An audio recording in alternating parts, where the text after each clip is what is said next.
பொதுவா அரசியலுக்கு வர்றவங்க இந்த மக்களை காப்பாத்த போறோம், இந்த மண்ணை காப்பாத்த போறோம், இந்த மாநிலத்தை காப்பாத்த போறோம், எல்லா உயிர்களையும் காப்பாத்த போறோம் அப்படின்னு தான் சொல்லுவாங்க. ஆனா எங்க அப்பாவுக்கு தலைகுனி வந்துடக்கூடாதுன்னு நான் அரசியலுக்கு வந்தேன் அப்படின்னு சொன்ன ஒரே அரசியல்வாதி இவர்தான்.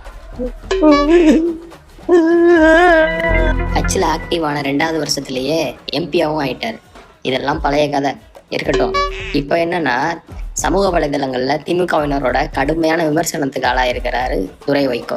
முதலமைச்சரா முதல் முறையா திருச்சிக்கு விஜய் அவர்கள் போயிருக்கும் போது திருச்சியோட எம்பியா போய் அவருக்கு வரவேற்பு கொடுத்திருக்கிறாரு துரை வைகோ. வெறும் வரவேற்பு கொடுத்திருந்தா பெரிய விமர்சனம் ஆயிருக்காது. அதுக்கப்புறம் கொடுத்த பிரஸ் மீட்ல துரதிஷ்டவசமா திமுக சின்னத்துல நின்று ஜெயிச்சதுனால விஜய் அவர்களுக்கு ஆதரவு கொடுக்க முடியாத நிலையில நாங்க இருக்கிறோம் அப்படின்னு பேசியிருக்காரு. ஏற்கனவே ஒவ்வொரு கூட்டணி கட்சியும் நம்மளை விட்டு போயிட்டு இருக்கு அப்படிங்கிற காண்டுல இருக்கிற திமுக காரங்க இப்ப துரை வைகோவை பிராண்டுன்னு பிராண்டிட்டு இருக்காங்க.